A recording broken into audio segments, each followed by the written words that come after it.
There we go. Welcome back to Freeze Frame. This is episode 3. We've made it to week 3. Welcome back, everybody. Hope everyone is doing well.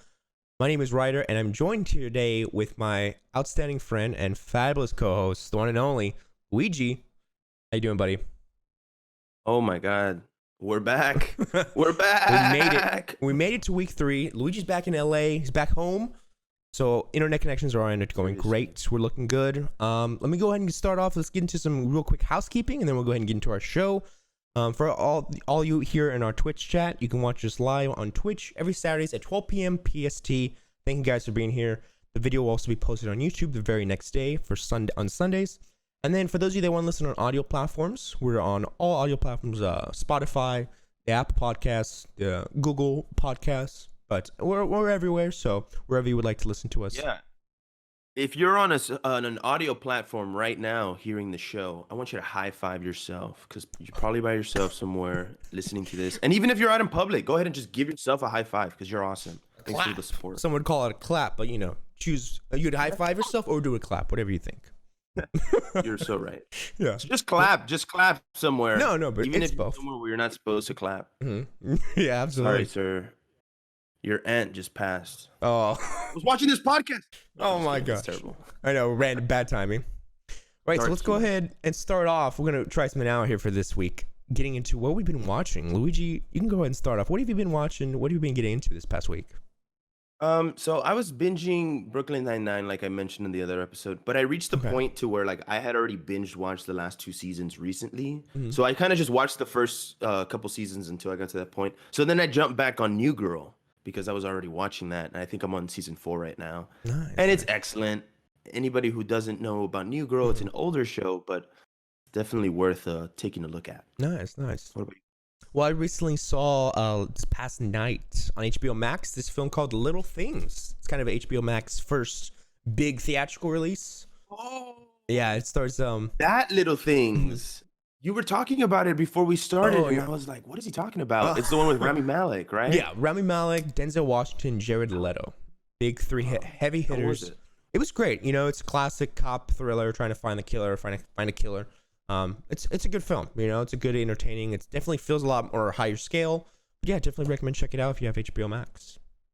Think about it. You can you give us like a little like tease on something that happens or like Yeah, I mean, interest? I would say this show is more of like trying to figure out the backstory of all the characters, because you get into the movie and they're already talking about, there's the dialogue seems like, wow, these people have known each other for years. You're trying to figure out what's the twist here, what's going on, and so there's a lot of like figuring out to do, but by the end of the film you're left satisfied and kind of like, okay, understand. You feel like you understand everything in the story, so that was good. I was happy about that. Okay. How would you rate it in a scale of 1 to 10? I'd give it. I mean, I'm not really into like films like that. Cop thrillers. It was a little slower for me, so I'd say maybe 6.5, 7. The acting was what? That's a fair assessment, but the acting's great. I do want to watch it because I remember we covered it a little while ago. Yeah. But that's interesting. I didn't know it came out. I'm excited for that. Okay. Yeah, I'll have to check that out. So without further ado, let's go ahead and get into our weekly headlines for this week. Luigi, you want to go ahead and This is what the people came for. This is what they want. They say, I watch Freeze Frame because you guys deliver the news, and I'm bringing you the biggest news. We talked about it. We hyped it up. It's here, March 18th, Snyder Cut, Justice League. It's coming. It's over. The final product reaches us in less than 2 months. It's less than 2 months away, and I couldn't be more excited. A month and a half, if you want to get technical. I'm so glad they released a date for this, because I know HBO Max recently had all their dates come out, and I was like, where does Justice League fit in all this? But I'm glad it's earlier rather than later. Heck yeah, dude. I think they worked on this movie all 2020. So it was like, I know, let me get it. Come on. Like, I don't want to keep waiting for this film it's an old movie anyways, so it's not like it's a brand new film, but like, I just want to watch it all, I was watching a YouTube video that someone did like a super cut of Revenge of the Sith, Star Wars episode 3. And it has all of the Clone War and like the Siege of Mandalore and like the war and nice. All of the last season of the Clone Wars as well that they released on Disney Plus. And it makes it into like a 4.5-hour film. and the person who was watching it was like, I've never seen something like I never want to watch the regular version of episode 3 again. And I Wow. was like, that's kind of what the Snyder Cut is gonna be, where it's just Mhm. like, I mean, obviously they don't have like animated shows, but it's gonna feel like a super cut movie where you're just Nice. like, Yeah. oh my, Mhm. I didn't know, you know, it's gonna be great, man. Yeah. I have been hyped for that Mhm. my whole life Yeah. because I love Justice League. No, Yeah. Me seriously, too. like I love Justice when I League. was a kid, bro, Justice League was the first TV show I watched on Cartoon Network, and that was Oh, because okay. we would like go to Peru, Mhm. and it would only be on from like 11:30 to 12, Mhm. and like 12:30, so it'll be on for 1 hour every night. And me and my brothers would watch it, and I was like 5 years old. And this was just like Justice League Unlimited, like their animated show from back in the day. Mhm. And then when they announced the Justice League movie, I was so hyped because I was like, Yeah. this is my childhood being brought into a live action. Like someone who loves Marvel was like hyped for Iron Man, right? Mhm. So it's like the same thing. And I personally didn't like dislike Justice League. I felt like yes, it could have been better, but I wasn't one of those people that was just like, this movie sucks. It's off. It's like, Yeah. yeah. Yeah. It's like you get I what you thought there get. was a You lot gotta of throw funny it. moments, you know. I Yeah. still thought there was a lot of Mhm. funny moments. Like Jason Momoa's character, Aquaman, still really Yeah. funny in that movie. I feel Like, that. Yeah. Agreed. That's nice to know, man. I'm excited to see it, and we'll definitely give a quick review once it comes out for sure. All right, let's yeah, I see. expect that video. Yeah, absolutely. Shifting on over to some Disney Plus, we got some a new trailer released recently for The Mighty Ducks Game Changers. Now, this is a reboot, remake, really, well, continuation actually. It's a continuation of the original Mighty Ducks films with Emilio Estevez. He's actually in it. They released a trailer. They showed some nice footage. There's a release date of March 18th. That'll be coming out exclusively on Disney Plus. March 26th. I was looking at a different headline. March 26th is when that one will be coming out. I really think that this is the time of reboots of classic 80s, 90s, early 2000s franchises like Karate Kid, and you got even the Godzilla kind of, and just a lot of shows. They're remaking it all. They're making sequels and reboots everywhere. Absolutely. I mean, they've been doing that for the last 20 years now. Mhm. Like it's hard. It is hard to come up with new IP, right? Mhm. And something that like nobody else has done or nobody else has touched, and then Mhm. bring in a whole new world. Because it's like, as a screenwriter, I've literally gone through the experience of you have to create a world, you have to create the characters that belong in that world. The characters have to fit into that world and make it make sense. Mhm. Every storyline that follows them has to be entertaining and engaging for the audience, and it's like but also cinematic, Absolutely. and it's like it's a very hard process to make something like that. So I understand once you already have Mhm. something that was a hit, you're like, well, let's just make it live action, and Absolutely. then we don't have to worry about the story. Yeah. Maybe we change a couple things, like Aladdin. They changed the ending a little bit with Jafar, Mhm. and like I don't know.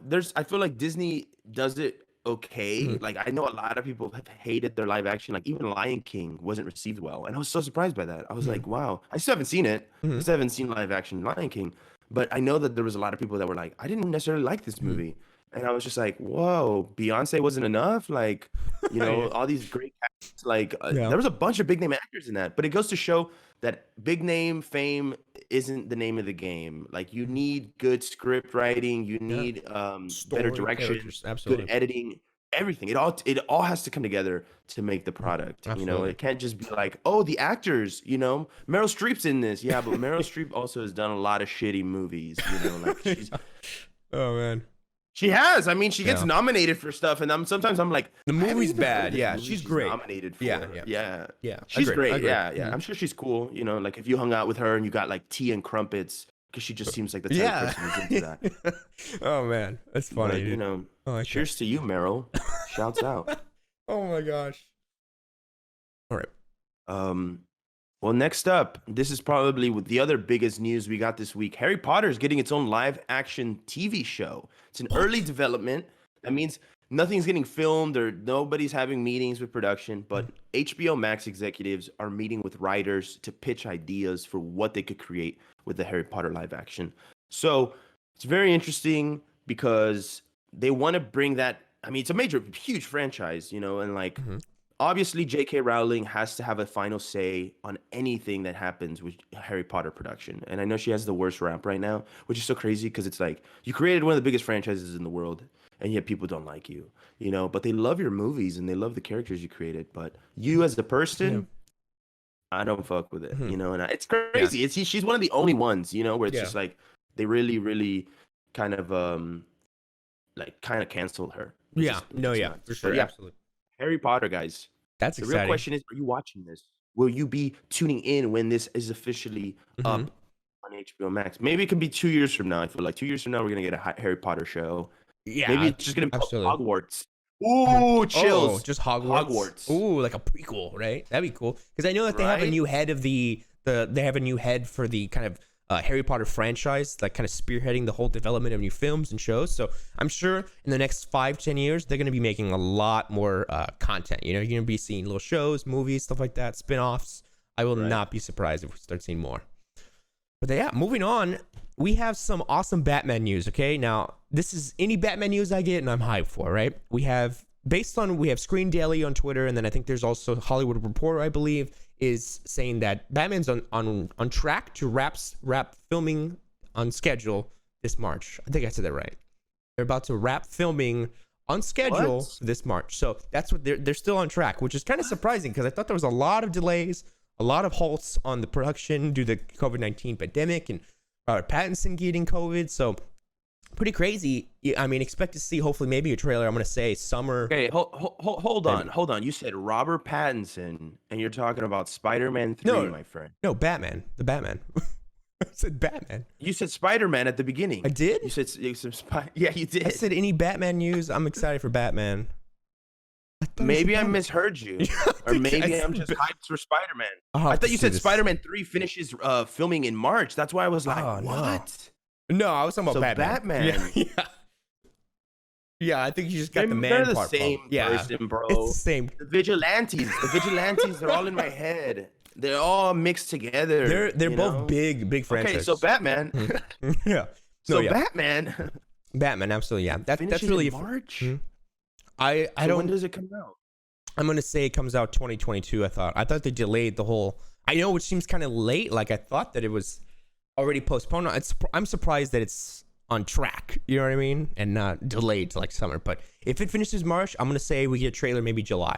You know, June, July, summertime, and then they maybe say, hey, December release, something like that. I don't know. The speculation. Cheesy on our Twitch chat says Spider-Batman? Spiderbat? Yeah. I want to throw this out there for anybody who's a fan of DC and Marvel. Do we ever see a movie where the two universes collide? Oh, man. That could be huge. Phase 7. When Kevin Feige no longer has anywhere to go, he says, it's time to team up with the enemy. And he goes to DC Films and he says, I'm interested in bringing Batman into the Spider-Man movies. And it's no longer Tom Holland because Tom Holland's already too old to play Peter Parker. So it's some new kid named Eduardo Santovaz. And you're like, everybody's hyped all around the world for Eduardo. And they're like, Eduardo is Spider-Man. Honestly, I like his version better than Tom Holland. People are going to get into a feud. And then they're like, well, his version did bring in Batman. Yeah. And you never know. Maybe we get the Galactus event. He's brought back. And then Superman comes in with Wonder Woman. Next you know, Justice Avengers. That's going to be the title of their mix. Justice Avengers. Oh my gosh. There you go. That's the pitch. The whole new thing. It's going to happen 2030, 2035. They start a comic book line. 2035. Justice Avengers. Put it in your calendar. Oh my gosh. We're all going. Comics as we know it will be changed forever. That's an interesting take. That's an interesting take. I don't know why I thought about it. It was cheesy. He brought Spider-Batman into my head. Yeah, Spiderbat. Like, what if they mix the franchise? Oh, man. Absolutely. I mean, The Simpsons did it with the Spider-Pig, and that was a hit, bro. Remember Spider-Pig? Yeah. Spider-Pig does whatever a Spider-Pig does. Yeah, I got you. You know? Like, and that was, like, huge. Like, I remember when that little, like, clip literally broke the internet for, like, weeks. Yeah. And then they kept teasing a Simpsons movie at the end of it, and then they never came out with it. When did the Simpsons movie come out? Like 2008? Oh, I don't. Yeah, many years ago.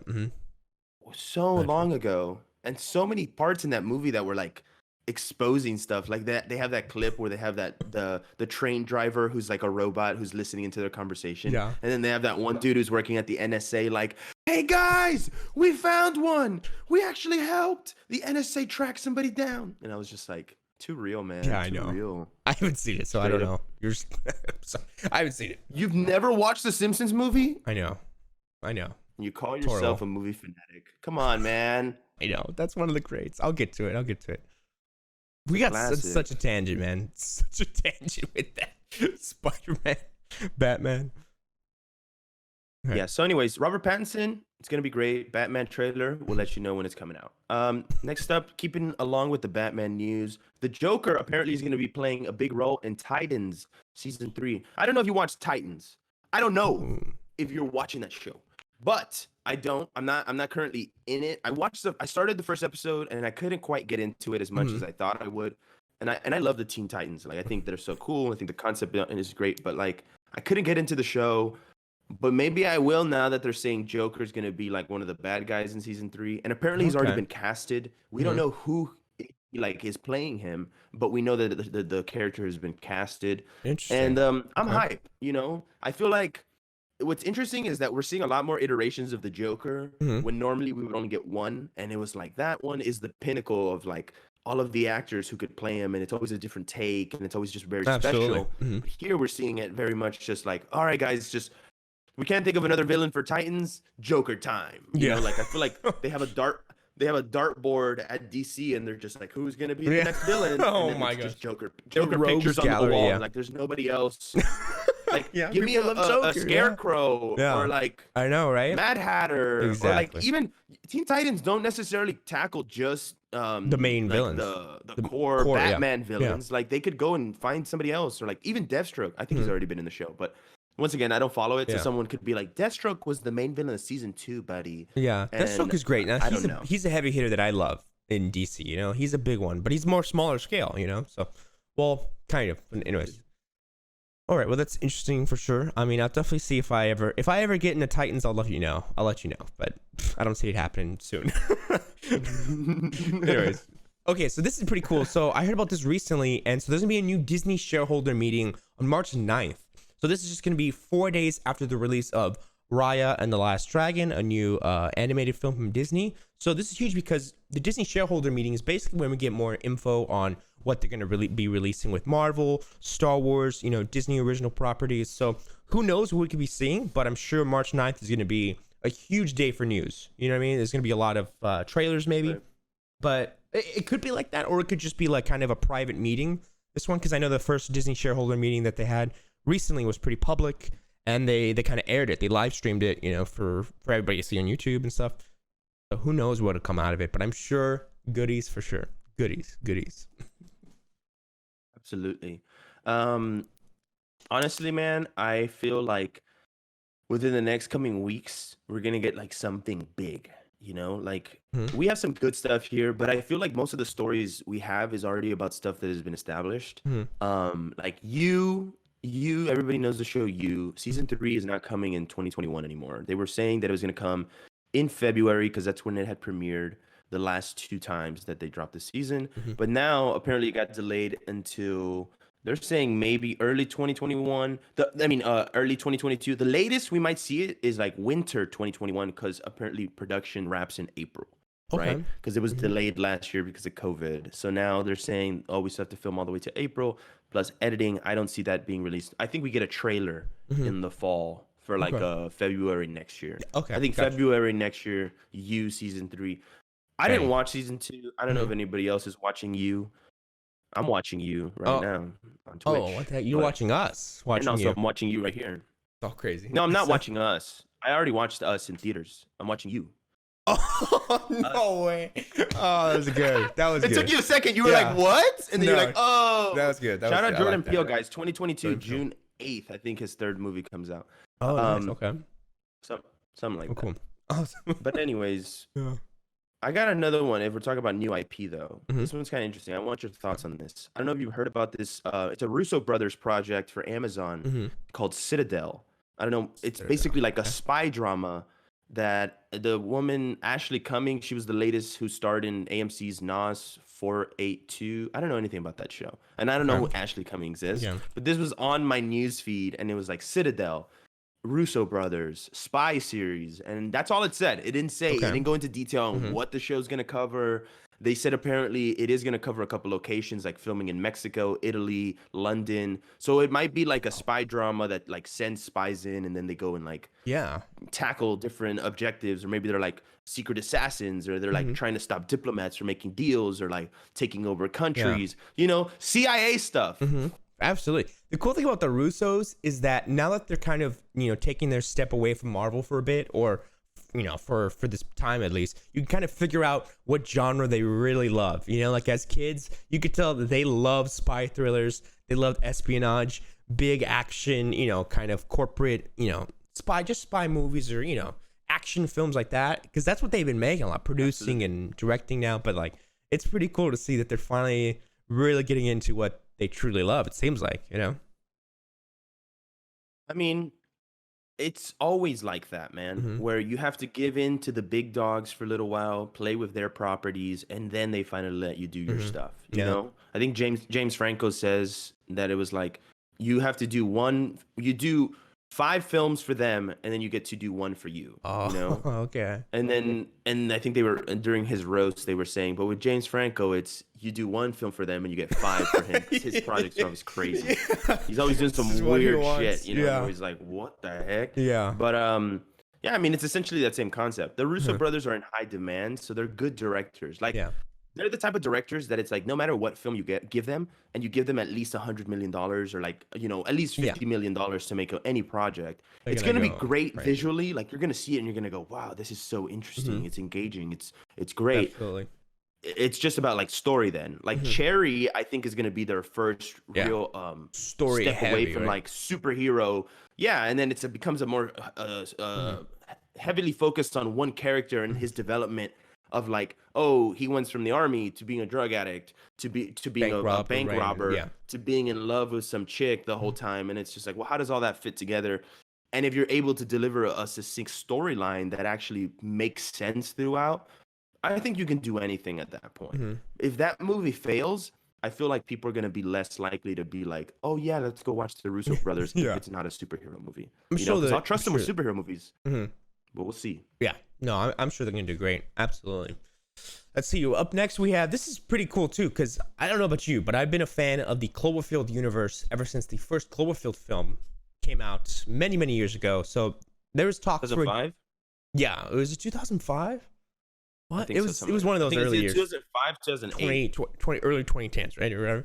So a direct sequel to Matt Reeves' Cloverfield is officially in development.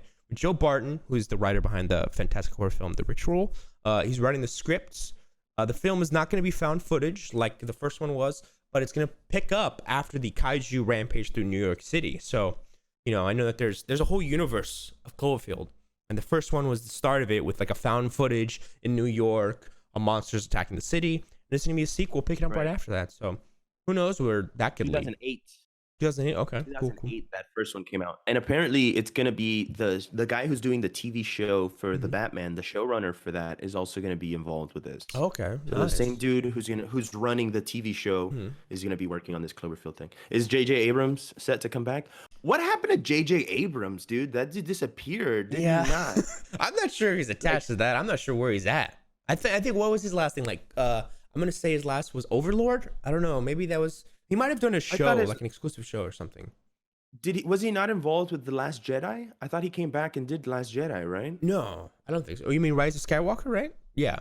No. I thought he did Last Jedi. No, that was. I thought they brought him back in, like towards the end of the movie. They were like, "Hey, you want to come back and finish producing it?" Oh, I think I remember reading that. Or did he? Because was he involved with Rise of Skywalker? Was he? Yeah, was he directed that one. He directed that. They asked him to come back to direct. Oh, okay, so that's what it was. Yeah, I thought it was both. I thought they kind of like brought him back to finish production on that, and then he was directing it. I could be right. I could be wrong, but we'll definitely let you know. But the point is, J.J. Abrams has disappeared from the earth, and I suspect it's because he's an alien. So he keeps making all these weird films, right? Coming back into the next storyline, Marvel is apparently angry with Tobey Maguire because he's acting like a diva. He got his $15 million. Now he's coming on set with some major diva energy, and Marvel doesn't like it. But here's the thing. Tobey Maguire knows that Marvel needs him more than he needs Marvel at this point. And he got the money. he could care less if their movie fails. Like he's that type of dude where you could tell he doesn't want to be Spider-Man in this movie. You know, like he really was trying not to do it. But obviously they need him. But imagine like getting replaced twice, right? Because the first time they replaced him with Andrew Garfield, and then he gets replaced. So they're saying it's almost like a slap in the face in Tobey Maguire's like career, where they're like, you weren't good enough to be Spider-Man, and your replacement wasn't good enough to be Spider-Man. His replacement's the one that we're going with. Wow. And then on top of that, it's just like years later they want you to come back and do the same character. You know, I think I said it before, but I think we're gonna see like a 5-minute cameo from Tobey Maguire. Like he's not necessarily gonna be like a big. It's not gonna be long. Role. Like I think we would get more Andrew Garfield. And maybe we'll get more Alfred Molina because apparently Alfred Molina is going to be sticking around past Spider-Man 3. Really? They're saying he's gonna become maybe one of the centralized baddies here in the MCU. I'm telling you, bro, all these franchises live in my head, and they're just like pinging each other. Justice Avengers has really got me going. Like I'm hyped for that. Yeah. But Alfred Molina, man, if he sticks around and is like teaming up with like Doctor Doom, like that would be awesome. Like then you can really get like a big event. Like I would love to see Magneto, Doctor Doom, Doctor Octopus, and just like some form of like big baddies that are all teaming up from like different franchises that all come together, you know, and then it really becomes like that's the next level. Because Thanos is like one guy from like he was known as a big guy, but now I want to see like a team up of like villains. There's a meeting in a room and it's just like 7 different villains from like different franchise areas of the MCU, and they're all like, we need to kill the Avengers. And then they have like a map with all their like photos, and it's someone puts a knife down. You know, and it's just like dun dun dun. You know, like that'd be hyped, and I'm sure it's gonna happen. It's like I'm predicting what's already gonna take place because it's the logical next step. You know, like it just makes sense. But anyways, they're saying, what's up? What are they saying? Especially with what's happening with WandaVision, like wherever that show ends, will kind of set the tone for if they're really going all in with the multiverse and like multiple villains and stuff like that. So we'll see. We'll see. Well, let's take a 1-minute break to talk about WandaVision, because if you're caught up with WandaVision, you know that show is probably one of the best shows connected to another universe, right? If this was a standalone show, it wouldn't be as good as knowing that it's fitting into the Marvel Cinematic Universe, you know? Because then the whole show really takes you away, and it's like, oh my God. You're able to bring in all these characters, like the FBI director, Jimmy Woo, right? He had his whole storyline in Ant-Man where he goes up to Paul Rudd's character and he's like, "How did you do it, man?" And he's like, "What do you mean?" He goes, "The card trick." And then he's just like, "Oh," and then you see him later like studying the close-up magic. And then when you intro him in this show, he does the spoilers card trick for with his episode 4. FBI card. I'm not right. trying It's to like show one of the off first things you see, but no, it's true. But it's like it's just a cool little connection, and that's why the MCU is so good, because I'm sure Kevin Feige has like a huge map in his office, or like there's a huge map somewhere that has every character that has ever showed up, and he's just like, look, there's these little traits and like little they remember nuances everything that we've created, and then like let's try to, when we bring them back, evolve that, make it more like it's grown, or like that person has taken the time to study those things, you know. And that's why that franchise is so good. Like Justice League and DC, they don't quite have all those little connections, and like with Wonder Woman, they kind of set themselves back, I feel like, because they could have totally like invested more into that, but they invested too much in her storyline with Chris Pine and his character, and like bringing him back, and like all because of a wish. And I was just like, oh my God, like I can't do it. But you know, but at least with WandaVision, I love DC, man. I love DC. Yeah, but at least with WandaVision, you got something that they're built upon, and I think they're really setting themselves up for the future of MCU perfectly. I think it's a good comeback, you know, definitely after the whole break of Marvel. But if you guys haven't checked out on our YouTube, we're posting a full reaction series breakdown of the WandaVision show, so definitely check that out. We have episode 4 up, and we'll be doing one each week on Fridays that we posted, I believe. So help us get to 1,000 viewers, guys. If you're listening to this on Spotify, go to YouTube, Strictly Casual. Yeah. Our latest one. That'd be so sick, man. Like that video is so awesome. I watched it like twice because I legitimately enjoyed it. I watched it right after I watched the episode, because I'm the type of person that Mhm. it's like once you finish a good episode of a show and it just aired, I want to hear theories, I want to hear reactions, I Yeah. want to what are people thinking, like how did that make people feel, you know? And it just helps because it's like we're doing that on our channel, but you know, there's also other people who are doing like theorizing and going really in depth, and some people even have like all this knowledge from Marvel comics. Like some guy, Emergency Awesomeness, I think is his Yeah, yeah. channel. I've He watched it gets for years. really Yeah. good. Like Mhm. I'm like, dude, this guy theorizes so good. Like I'm like, okay. And then Absolutely. he like picks stuff up. Like, did you know in the first Captain America, at the Huh? end of it, when Probably Samuel sure I Jackson know. No, I'm just kidding. Fury, Uh-huh. no, when he goes and tries to recruit Captain America and he shows him the Tesseract and he goes, Oh he yeah, goes, the "What, are you name is trying to on enlist me?" Yeah, you yeah. see Mephisto's name Yeah. on there, and apparently Marvel wanted to bring Mephisto in earlier into the franchise, but now that they're doing it here, if you go and watch it on Disney Plus, they've like taken his name out. They like wiped it. But if you have a Wow. DVD Okay. version of the Yeah, first it's still there. Captain America, it's still there, right? Because that was kind of like they The were kind of hints. teasing it. But it was interesting because I was watching that video and I was like, "Whoa, that's crazy! I didn't even know that." Like, you know, and it's just cool to see those little Easter eggs that someone's willing to go frame by frame and be like, "What does that say? What does this do?" And I'm over Absolutely. here like, "Just feed it to me because I ain't gonna go Yeah. do all that Yeah, research." yeah. Speaking of Marvel, we have some unfortunate news, but I think this is kind of cool, right? Black Widow is apparently staying in theaters due to reports. They have no plans for pushing it to Disney Plus, which I think is I mean, it's a good call. Boo. It makes sense. You know what I mean? I'm like, it would be fun to see it on Disney Plus at home, but I think with the money and how Black Widow needs to be seen, I think it's fine. One delay versus the many films that are coming out on Disney Plus, right? Dude, here's the thing. I expect no less than 3 months after that it's on Disney Plus. Really? Oh, you think Just it's wait. just Just be gonna happen? patient. What? It's obviously gonna have to go to Disney Plus at some point. So it's like you're Yeah, either yeah. patient enough to wait for it, or you're one of those people who's like, I need to see this movie. After You know what I'm HBO saying? Max did that, yeah, their call with all their films, we'll see what the cards No, are on the table. it has for, to. It Yeah. has to. All of their properties are eventually going to go to their streaming service. That's just how streaming works. Yeah. You know, so it's just a matter of time when it will arrive. Yeah. You know, it's Yeah. like any new movie that comes out that is Disney made. If you wait, I don't know what their timetable. I don't know if it's going to be like 3 months after it's in theaters or 6 months. 6 months seems like a long time. But if they do 3 months after it's been in theaters, depending on their that gives release people too. enough time. That's what I'm saying though. Like, let's say it releases in February. By summer, June, Yeah, somebody will be out. the for movie's sure. gonna be on Disney Plus. Like, Yeah. because they've already made a movie makes their money back within the first 4 weeks. Like, you either know a movie's a hit, Yeah, like yeah, that first yeah. month, because that's when you get really like the numbers. Like, oh, how much money did we make? Okay. Oh, how many people went to go watch it? Obviously, you're getting that information every weekend at the end of every weekend, but it makes more sense to look at it after a month, right? Like, oh, this movie did really good. Yeah. You know, we made over $250 million in 1 month, you know? So I don't see Black Widow failing because I'm gonna go Yeah. watch it. I don't know if I'm gonna go watch it in theaters because theaters are not open here yet, but We'll I still hope see they it. do. Yeah, for sure. Agreed. I hope they Agreed. do.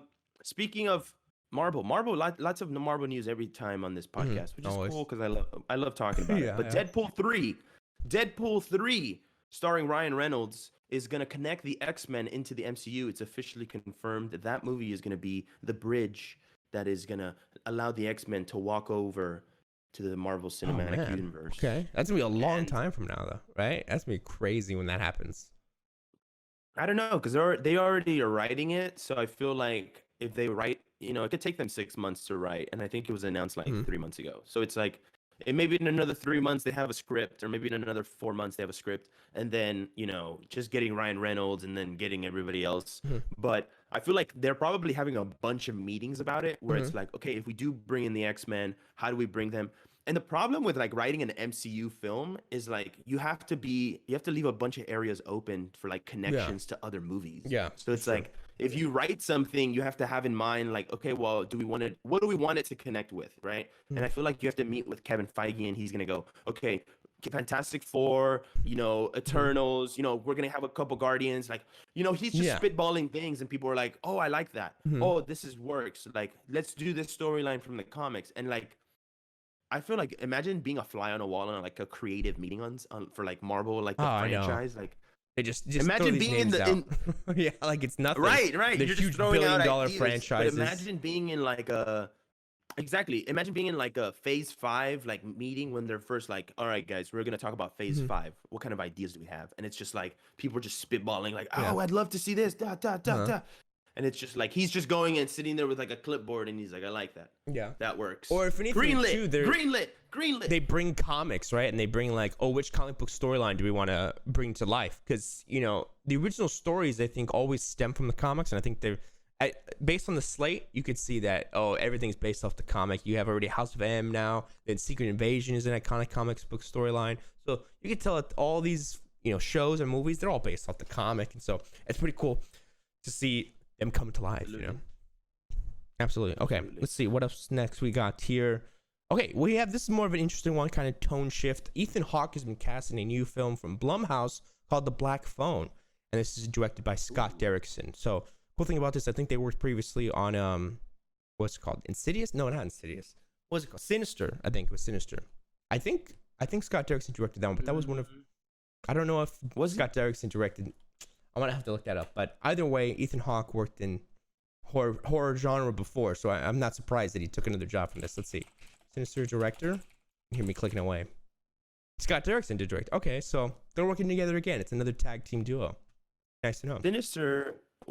Sinister is like one of the best horror franchises, man. Like they actually do a good job of like freaking you out. Like, there'll be a moment there where you jump, like, oh man, absolutely. I didn't know that was gonna happen. It's a good horror film. Good horror for sure. Yeah. Exactly. Next up, this is kind of more light news. No Time to Die is delayed again.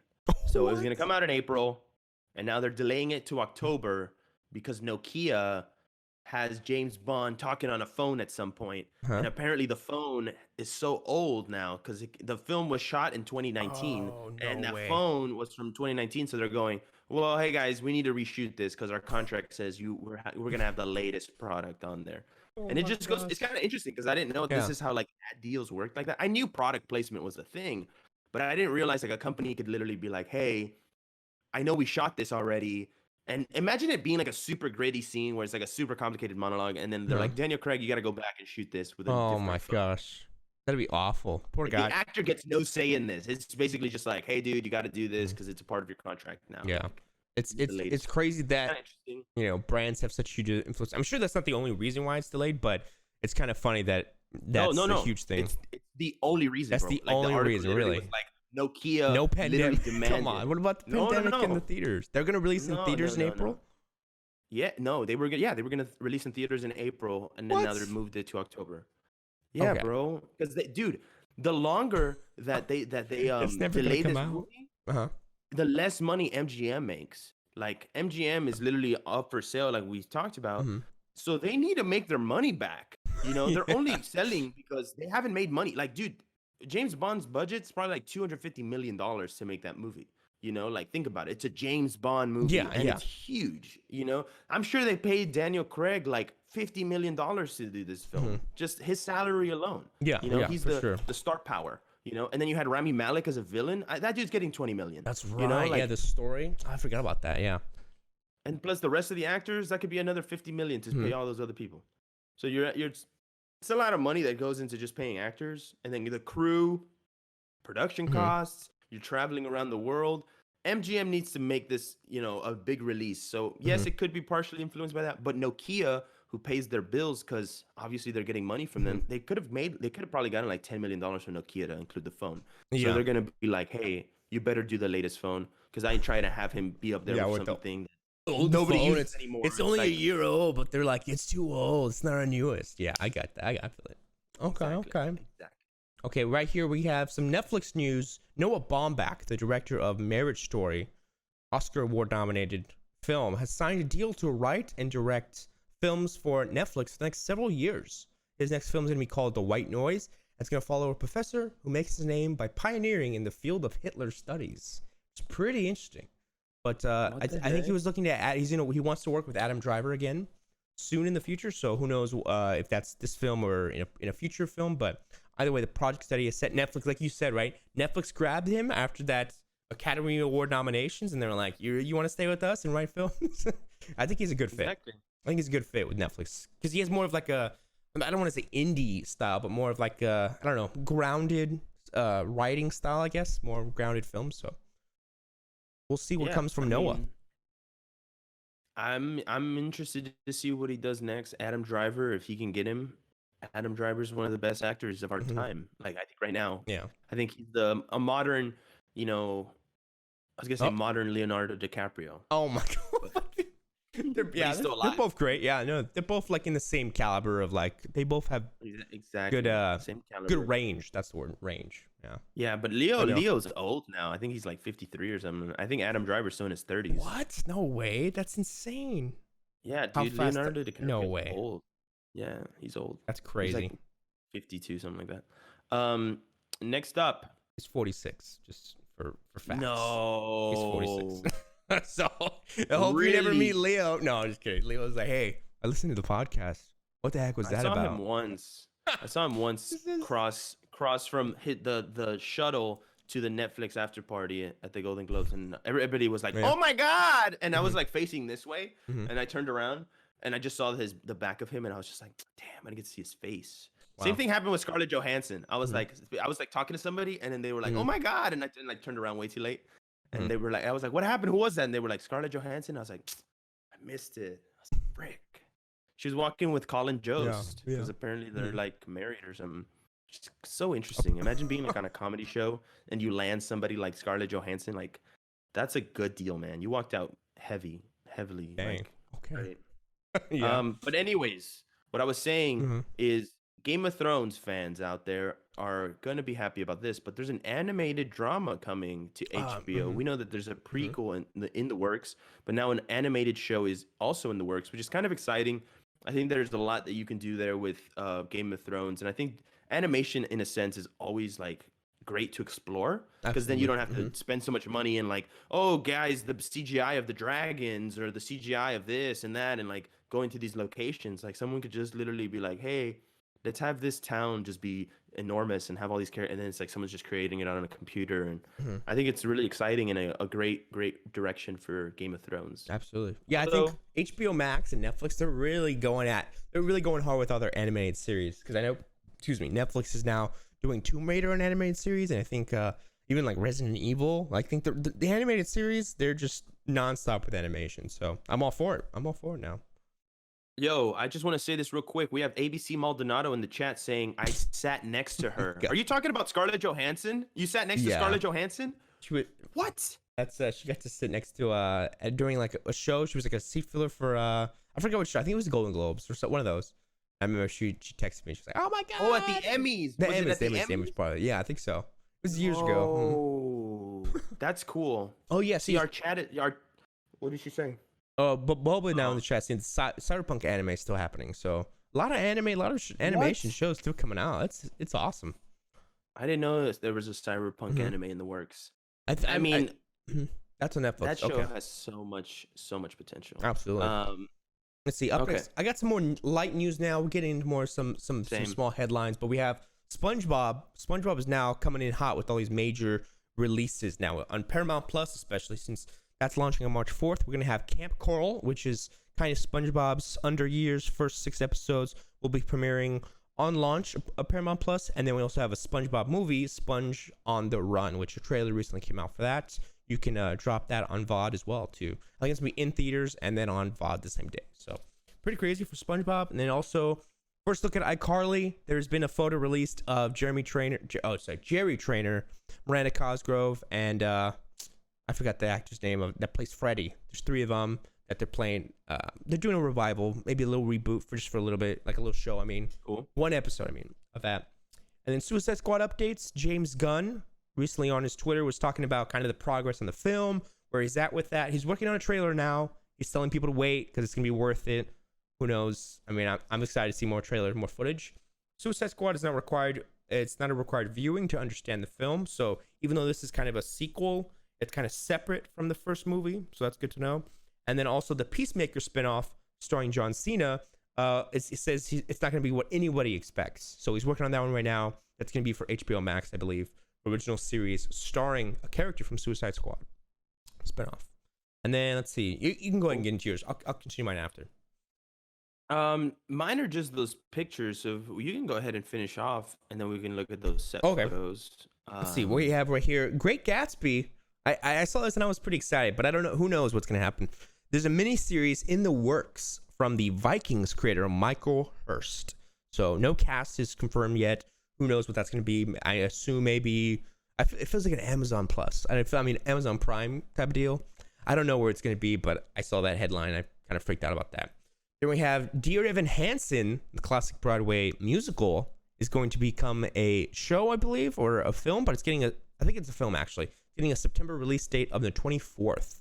That's pretty exciting, I know. Shazam starts production in March. Wait, hold on. Is that Dear Evan Hansen, like we're gonna get like a Hamilton live action version? I think so. Yeah, like a real version movie based off the musical. Oh, it's gonna be like a movie based on the Broadway musical? I think so. Yeah, it's not like the Broadway like show Hamilton, filmed. yeah. Okay, Yeah. Got it. Then let's see. We have some production starting for Sonic the Hedgehog. Reportedly starts their filming in March, as well as Shazam: Fury of the Gods is starting in March. Wait, so Sonic the Hedgehog 2? Yes, like they're making Sonic, a sequel to the live action? Yeah, Okay. I think So, it just shows Sonic the Hedgehog, but I think it's the second Sonic film, the live action. Got it. And then also, So look, that's it.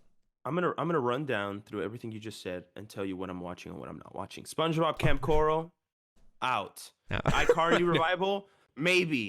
Suicide Squad, for sure. Mm-hmm. For sure. Peacemaker, obviously. Great Gatsby series, I will watch. That sounds very cool. Dear Evan Hansen, I might not. I'm not sure. Shazam, of course, and I still haven't seen the first Sonic the Hedgehog, so I don't know about that one. But that's everything. I just wanted to let you know my hot takes on those. Awesome. iCarly cast, man, that's gonna be weird. It's interesting. It's because it's a weird cartoon. I mean, it's gonna be more more gritty, more serious, or what? Like, hey, Carly, you have kids now. Oh yeah, I do. Oh my gosh. Spencer died in a fire. Oh my gosh. No, I think he's in it. Yeah, maybe Jeanette McCurdy. But like she died. Jeanette McCurdy's not. She's not coming back. Oh, okay. She's not. Wow. She said she had a really weird time during the filming of the first show, and she just didn't want to come back. Like apparently when they did that spin-off of her with Ariana Grande, Sam and Cat, she just had a really bad experience on that because of the showrunner who was Dan Schneider. Apparently he's a weirdo. Okay, makes sense. Speculation. I heard a lot. I've heard a lot about that. No, I heard a lot. I would not doubt it. Yeah, exactly. Yeah, but Jeanette McCurdy's not coming back, and she's on the TikTok. If anybody really wants to go and figure her out, she's actually really good at TikTok. She's really funny. But really? That's it. That's all I had. I don't. Oh wait, I forgot about the pictures. I was looking down at your stuff. I'm ready. So we have some photos, some light photos from the set of Thor: Love and Thunder. Okay. No cast photos, but just pictures of the set. It looks like they're kind of building some rocks and like a stage in a park. There's an aerial shot of it all. I guess there might be like a battle that they're building. Kind of cool. Very exciting. I don't know if you can see those right now. I can't. Are you showing? Yeah, it's showing right now. This kind of looks like Hemsworth right there. I don't know if that's him in this photo, but he has the hat and he has the little baby next to him. That could be him, or what is it? Sydney Central Park playing Chris. Maybe that could be him, but it could just be like somebody working on the set. Either way, it looks pretty cool. It's always nice to see set photos because then you can get insights into what the story could be. You know what I mean? Absolutely. And then next up, oh wait, there is an aerial shot. Look, scroll down a little bit. There's an aerial shot of this. Oh, let me see. If you want to, have you on my. Oh, there we go. Yeah, we have more rigging and stuff. Oh yeah, there's a bigger. It's crazy how big these sets are. When you. Oh, there he is. There's Hemsworth working out, getting all ripped, and then just random stuff. Okay. Cool. Yeah. Interesting for sure. Sorry, audio listeners, we're showing some photos, but check us out on YouTube or Twitch. Yeah, where you can see these photos. It's just little details, but it still adds to the show. Absolutely. Like next up, I don't know if you guys have seen this for the audio listeners, but Kristen Stewart is playing Diana, Princess of Wales. Insane. That's right, Diana. She's very, very famous, very popular. And at first, people were like, Kristen Stewart, like I know it's a weird casting, right? Like what? But like, then you see this photo. They showed a comparison too of this when Diana wore this exact outfit, and man, the similarities are insane. They did such a good job at making her look like. It's just a matter of, like you said, how is the performance? How is it gonna be? Because you look like her. You look exactly like Princess Diana. Right. Well, I mean, that's half the battle. When you're doing a biopic, you really want to nail down the look, because then people are like, whoa, it's believable, I'm very excited. Yeah, absolutely. Very excited for that. But that's about it. Makeup team 100. Yeah. Styling team 100. Okay, let's see. As for recommendations, you want to go ahead and get into them? Sure. What are you recommending for the viewers at home, for the listeners? What do you recommend to see? WandaVision. Oh, if you haven't seen nice. WandaVision, go watch it. See, episode 4 blows away all expectations for where that show is gonna go. Like, especially the beginning. I don't want to spoil it for you because obviously it's like I did do a light spoiler, but it really wasn't that crazy. Yeah, like him, the magic trick is nothing for the story. But the beginning of that 4th episode is probably one of the best like TV shows I've watched in such a long time, where you're just like captivated by what's going on every second that they're showing you that. It's a change of and the episode as a whole is just great. It's a change of pace. Yeah, it's a change of pace from like the last 3 episodes, and it really connects those first 3 episodes to show you all the little details. And I think episode 5 is really where things are gonna boom. Like, agreed. Things are gonna get crazy. Agreed. So I'm like really holding myself back because if I get into it, this is gonna become a 3-hour long podcast. Right. That's why I just recommended it. Yeah. And then, what's your recommendation for the week? For me, it's gonna be something wild, something older. And if my girlfriend Jess hears this, she's gonna listen to this later and call me out. Bob's Burgers. I'm recommending Bob's Burgers. She's been watching that a lot, and so she got me to watch the first episode of it. And so I've seen it before, but I was never like so into it. I started watching it the other night on Hulu, and I was like, wow, that's actually really good. I started getting addicted, and I'm like, well, she's gonna be happy that I'm into it more, you know. Well, I'll tell you this, because I've said it before. The first 9 seasons of that show are good, and then after that, it just kind of falls out. I'm telling you, bro. After 9, there's 11, right? Yeah. So and they don't plan on stopping. They don't plan on stopping anytime soon. Oh my gosh. It's okay. Like, it feels kind of like all the storylines have been played out, and it's just one of those shows where they're trying to make it into like a Simpsons type show where we can always continue to write stuff. Yeah.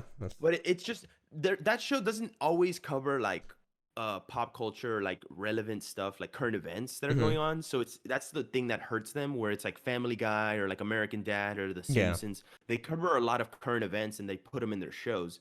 And Bob's Burger is more of like, we're in this world and we're kind of just messing around with the characters, and the characters just have storylines that interact.